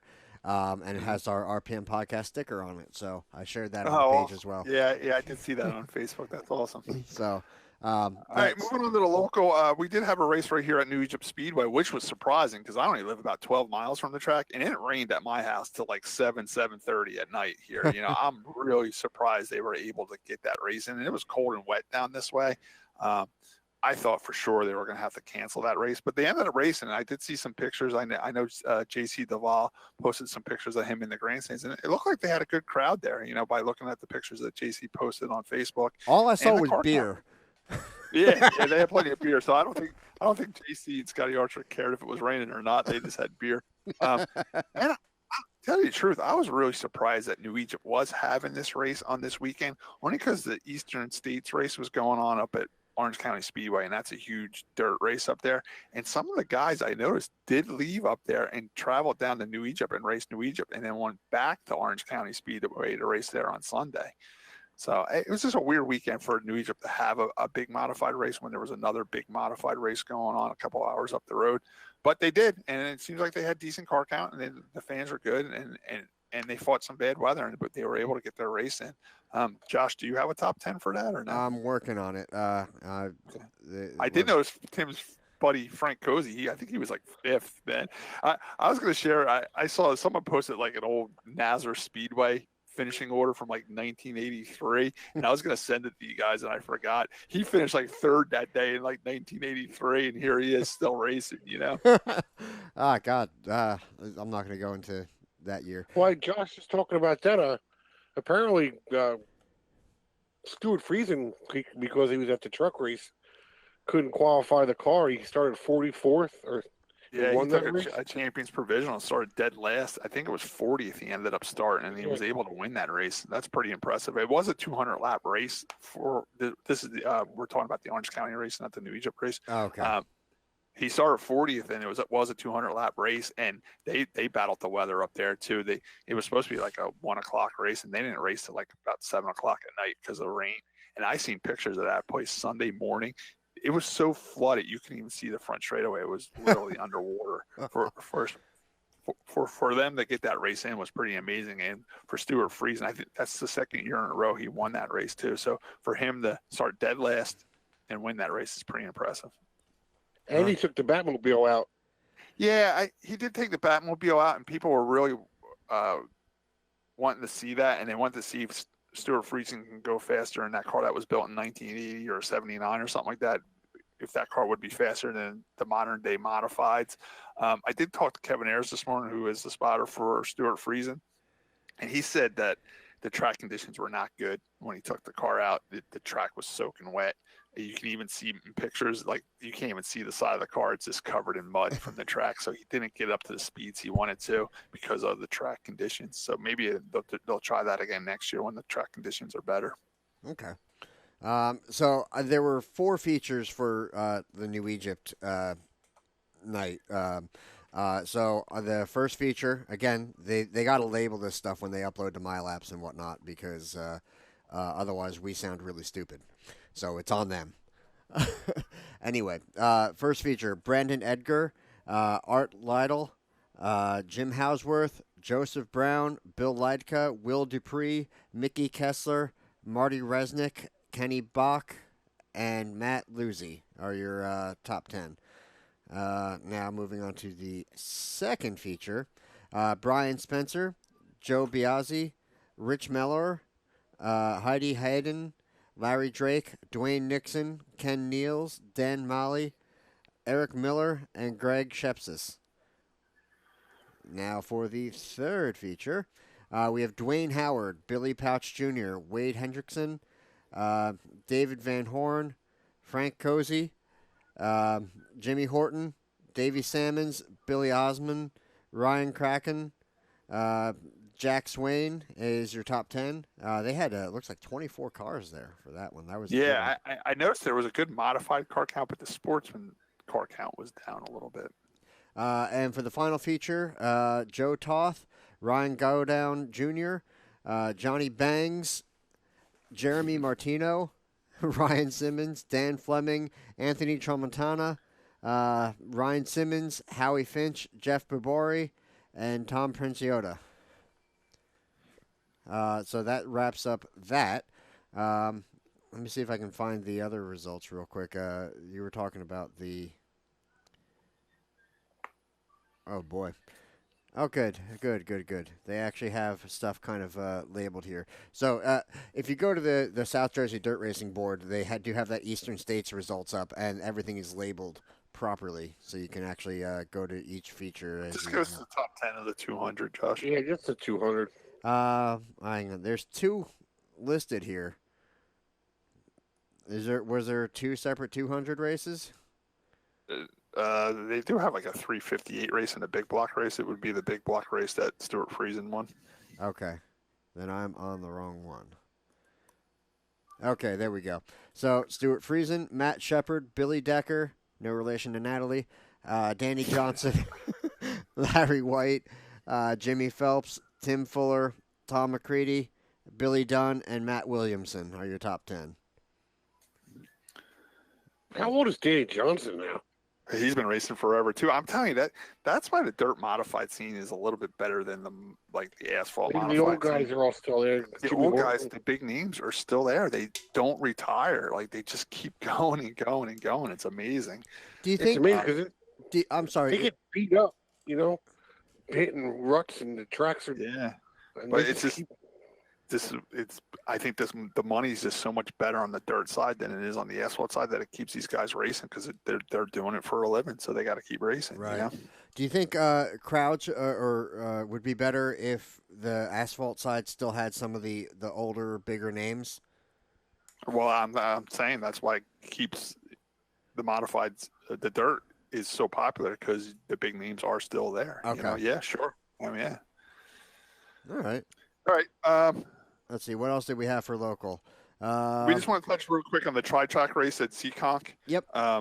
It's their big 10,000 to win race. The only reason we want to talk about that is uncharacteristically, Matt Hirschman got DQ'd for rough driving, and he's probably one of the smoothest race car drivers I've ever seen in my life. I've never even really seen him on bumper. I did see a photo of that with some sparks. It looks like he Kesslered somebody and did a dive bomb move there. Well, he got passed with like 2 laps to go, and the guy passed him clean. I think it was Ronnie Silk, right, Tim? Yeah, Ronnie Silk.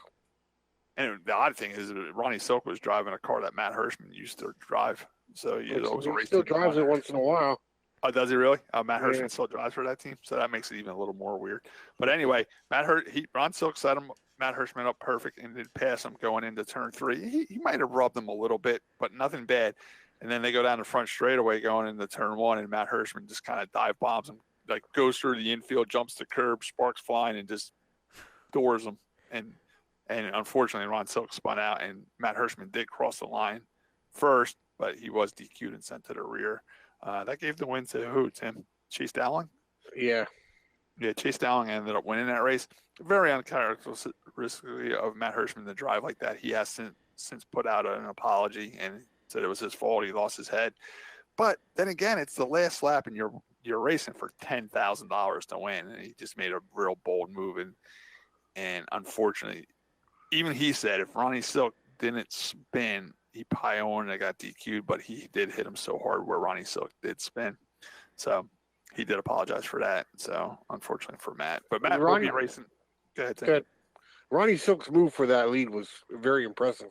Yeah, it was a good – I mean, he set him up perfect and passed him clean. And to pass Matt Hirschman in a big money race like that where Matt is known for winning, it was, like Tim just said, very, very impressive. And unfortunately, he had nothing to show for it in the end. Right. But Matt Hirschman did apologize, and that brings us to that he's going to race King of the Green this weekend, so that brings us to that race. King of the Green at Evergreen Speedway has been rained out twice already. It is rescheduled for this Saturday with a rain date of Sunday. I looked at the 5-day forecast or 7-day forecast.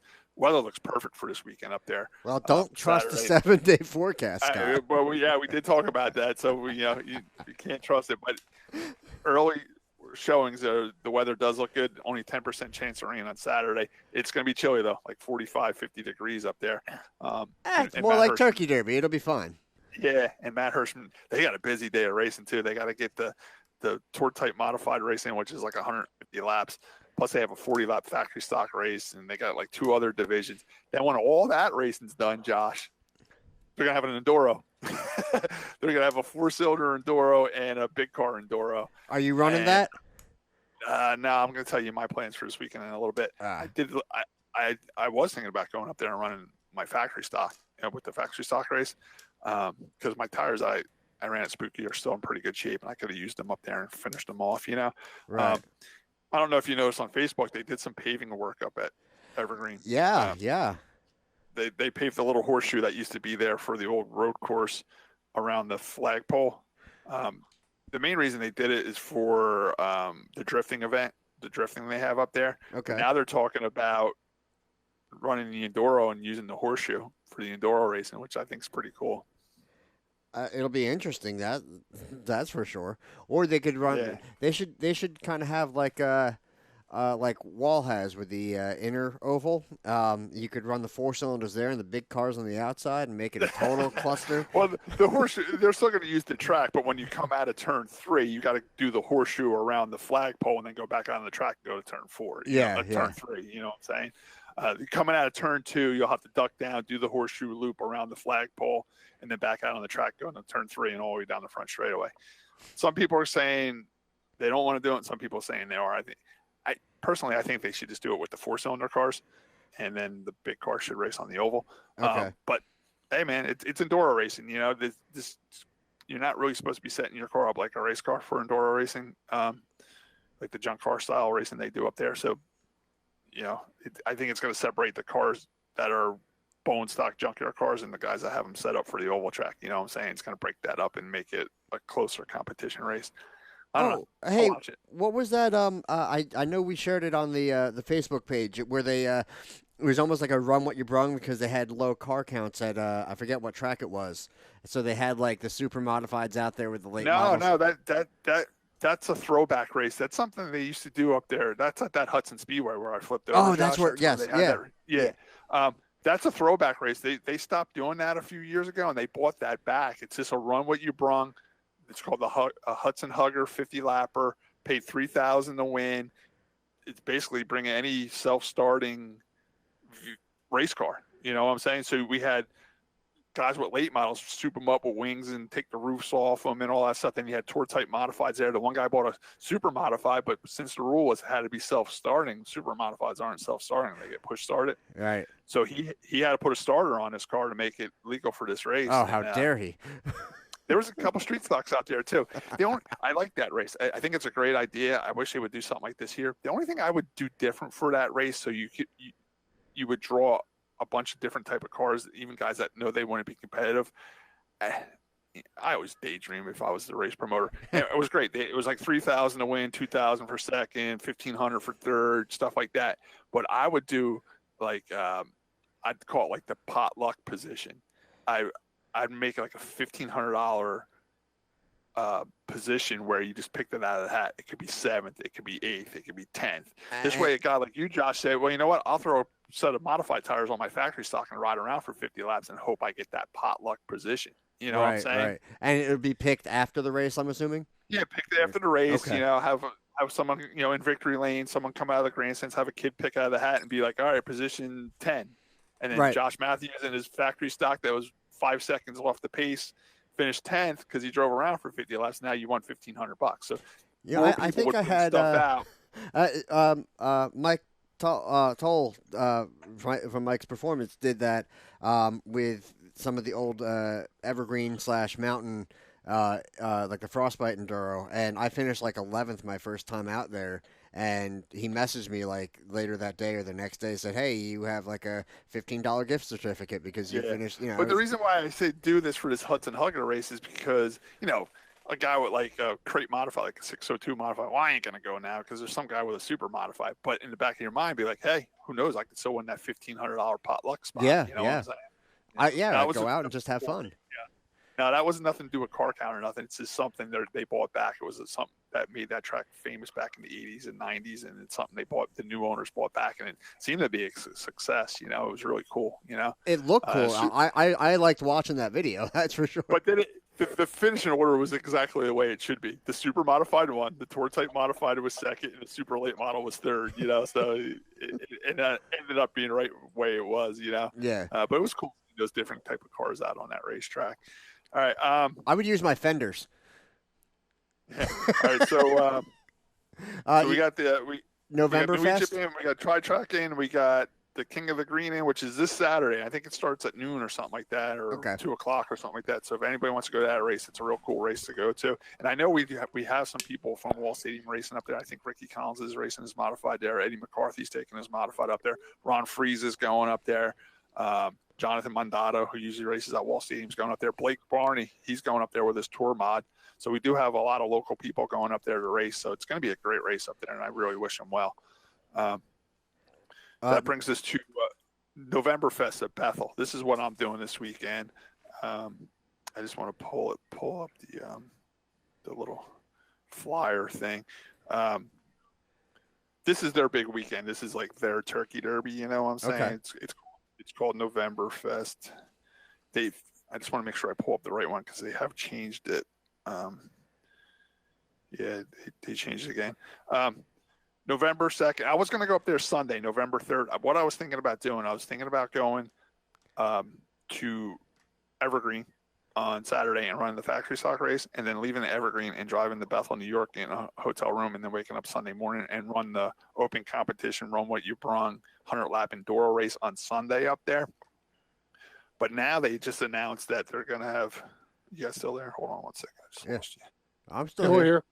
Okay, I got you. But now they announced that on Saturday at Bethel, they're going to have a street stock shootout. They're calling it the Sullivan 100 because Bethel Motor Speedway is in Sullivan County, New York. So it's called the Sullivan 100. $1,000 to win, $100 to start. And I looked at the rules there. My car fits in there. I'm not bringing my Wall Stadium factory stock there. I'm actually been working on Nancy's number 41 dirt car that we use in the 8-cylinder Enduros.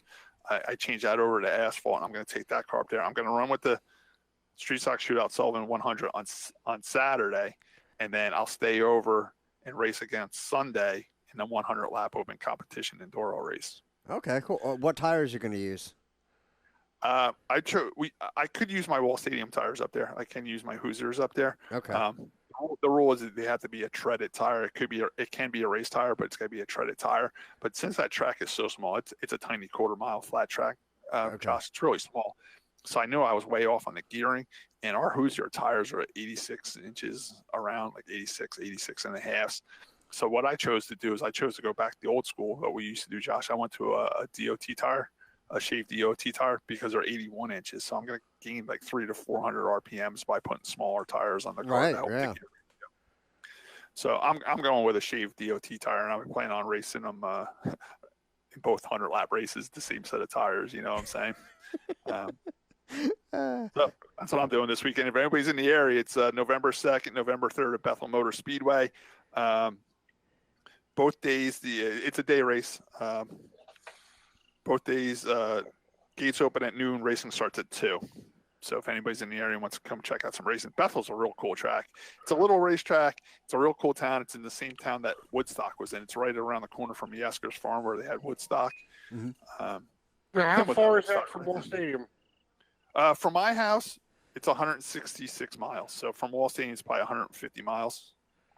It's really the same as driving to Evergreen. It's really about the same. It's real easy. You just go up the Parkway to 87 to Route 17, and it's right past the Orange County Choppers and all that stuff. Tim, Okay. Only a couple That's exits not that up. bad. No, it's not that bad. It's only a couple exits up past that. Like I said, it's a real cool town. It's Bethel Woods. It's real famous for their music up there. Like I said, there's a lot of hippie shops and stuff like that. It's right around the corner from Yesker's farm where they had Woodstock. Scott's going to be visiting all the smoke shops up there. Actually, it's funny because I'm thinking about actually heading down to Virginia. I think Saturday. They're going. Oh, really? Yeah, they're doing another rocket launch. Really? Up to the space station. So I mean, since I can't drive anything, I might as well watch something with the most horsepower around, right? But yeah, that's all I got. Scott, you mentioned. Will that be visible from New Jersey? One yes. of those deals? Yes, it is visible from Jersey. So that's Saturday night? I think Saturday morning, and if they miss the window because of somebody in a boat or a plane or something. Yeah, right. God, I hate those people. It'll be Sunday morning. So where will you go to watch it launch? Like how close? Right. Well, sometimes I'll just go actually like down like around the corner from my house, and I can see it there. But if I actually go down to Virginia, we get about 4 miles from the launch pad. And really? yeah, it's really cool because you'll see the light and everything, but it takes almost 30 seconds for the sound to get to you. And I know.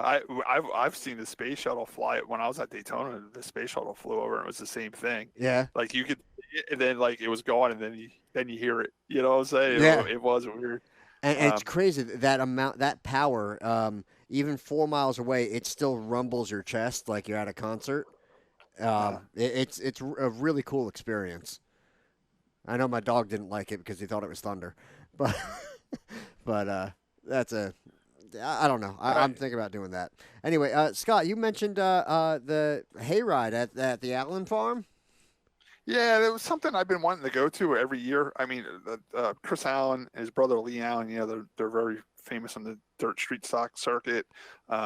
his nephew Chris Allen also races a sprint car. I mean, the Allen's been around racing forever. Every year they invite me to their Halloween party. They have a farm over there, not far from Englishtown Raceway. It's actually only like a mile down the road from Englishtown Raceway. They got a old farm there, some property, and every year they have a huge Halloween party with a haunted hayride and a bonfire and all that stuff. And this is one time I could make it. I wasn't racing anywhere. We had all plans and intentions to go. Unfortunately, like I said, it was raining at my house at 7:30. So I just stayed and worked on the race car, and me and Nancy decided to stay home. But my brother and his girls and my mother, they actually went to this haunted hayride at the Allen farm. Tim, how was it? It was good.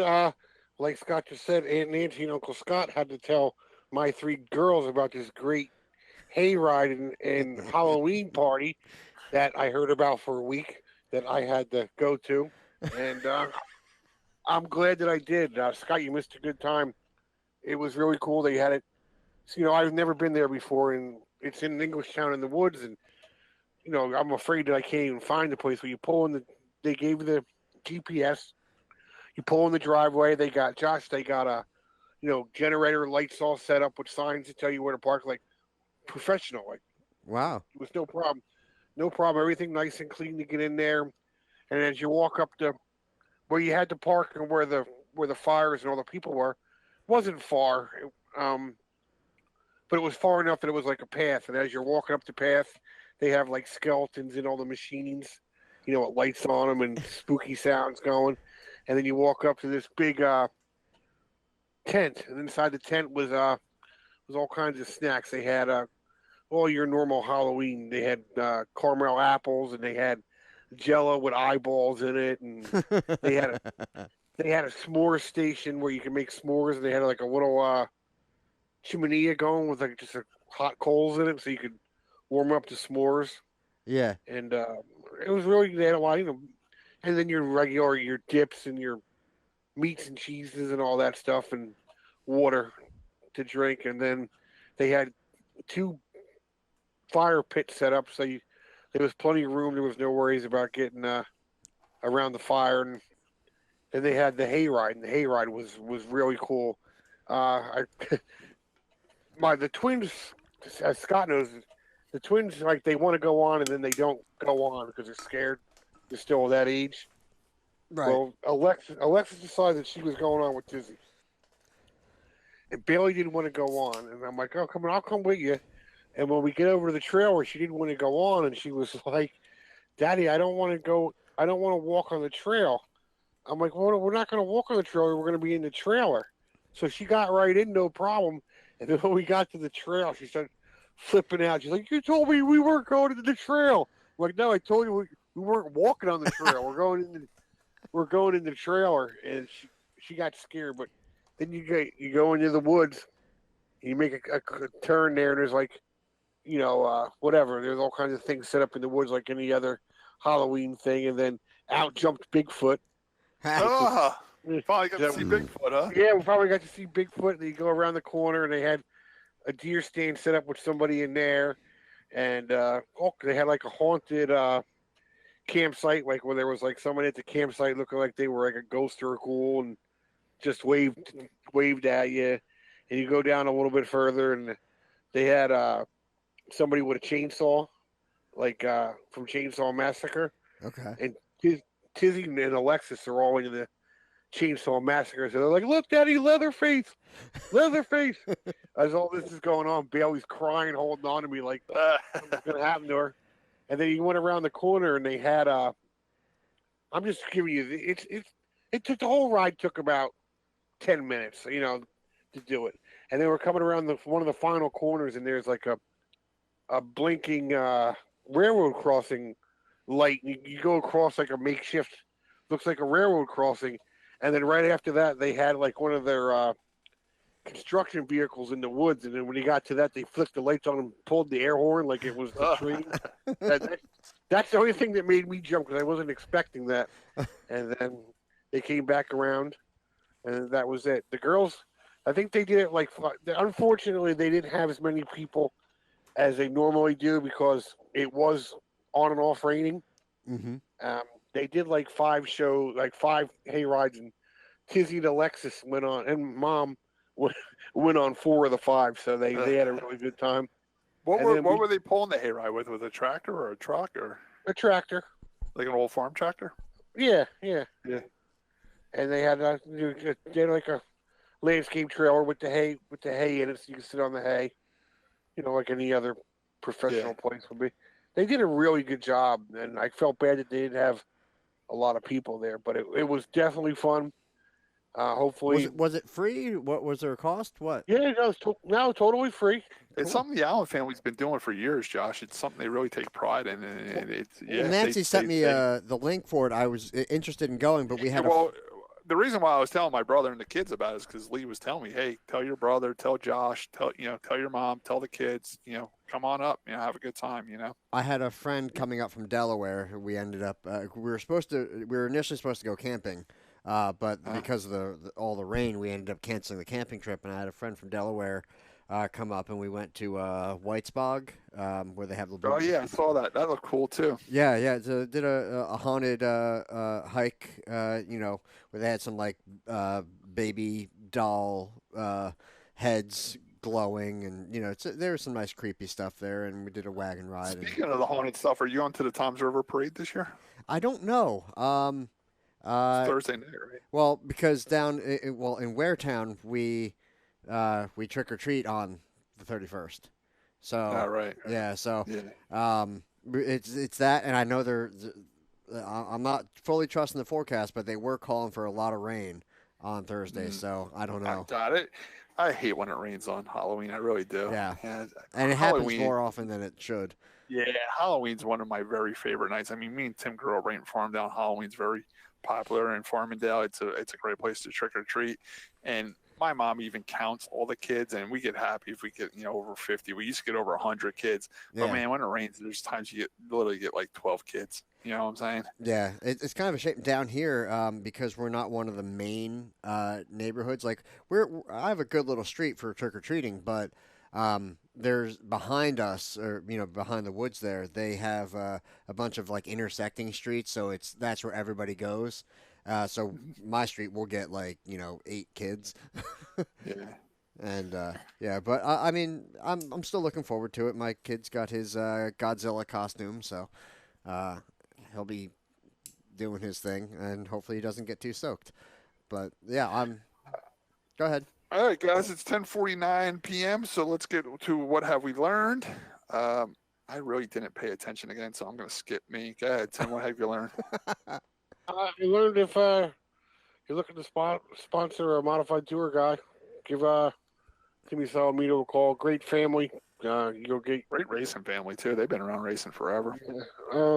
I just wanted to thank the Allens for having us there. I will definitely go back there next year. Great time. I learned they didn't talk about the hot dogs too much at Martinsville. What about the train? Did you notice that they ever mention anything about the train? I never saw the train or heard them talk about it. Yeah. I saw from the overhead shot, they did show the tracks once or twice, but I didn't see the train or hear much about it. So anyway, well, that's it for me. Okay. So today I learned that Solomito is a free spot. I also learned that LFR is like Jegs now. I learned that according to Scott, King of the Green is this weekend at Mountain Speedway. And I learned that Tim and Tim have been trying to hook up for years now, and the last time they were close, Timmy had to pull out. So that's all I got. Story of my life. All right. All right, guys. So that wraps up episode 156 of the RPM podcast. Wall Stadium is not racing this weekend, so either go to Bethel or go to Evergreen and get some racing in. Definitely, it should be a good show at both places. Follow Scott. Scott likes to go all the good places. All right. Good night, guys. All right. Have a good one.